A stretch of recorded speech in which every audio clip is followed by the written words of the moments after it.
Okay, so we are now at the section where we've done the mushrooms, we've created our framework, and we're building on our second lot of framework.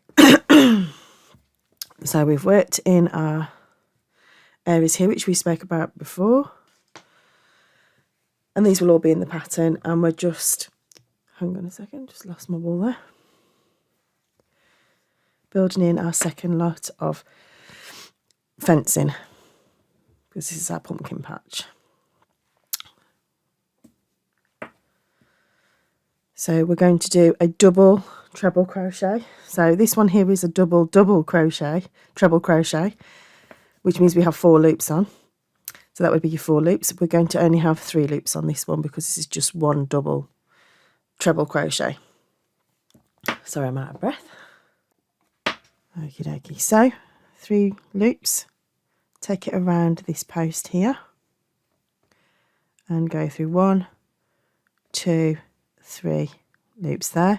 You skip the stitch head behind because that corresponds to what we're working on, and work into the next one, and you work in 1, 2, 3, 4, 5 double crochets,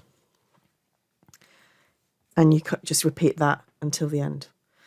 And then we're going to come back and we're going to do another row of double crochets and posts, but we're going to work them so they come across slightly. But I'm going to pause here and then we'll come back to that. Okay, so I've worked the all the posts this side now. We're going to continue to work front facing, so you need to cut your wool at the end and return to this side, so everything needs to be front facing. So we're not going to turn the work and then work back in, so it will be a case of cut your wool, and we're going to start the process again from this side, which is the right hand side, and we'll know it's from.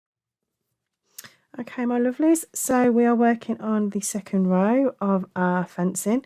We've cut the wool on the left hand side, and we've carried on, we've reattached and working into the front part of the panel rather than working on the turn.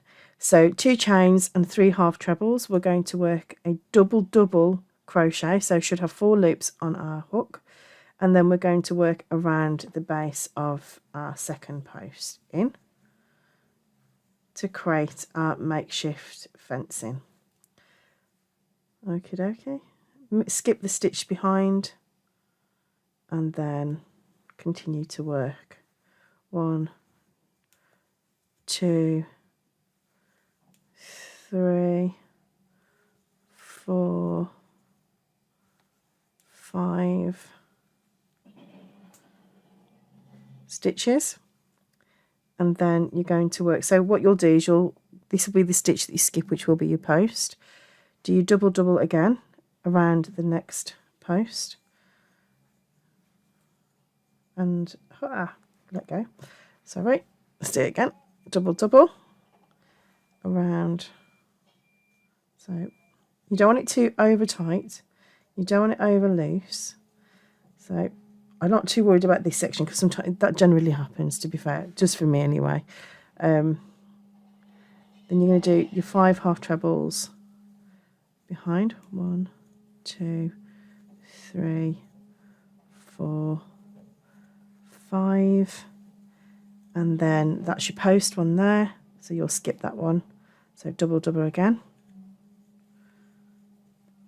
2, 3, 5. Skip your one there, and then 1.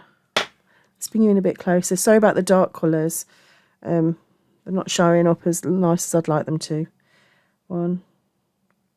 So we've done 1, 2, 3, 4, 5, and you just carry on like that, working your colours all the way down. This is the last row of this panel. I am going to do a video for the waffle. You can find these on YouTube, but I will show you how to do it as well. And then we'll start working on our granny square corners, and we're going to border this with a double crochet in biscuit.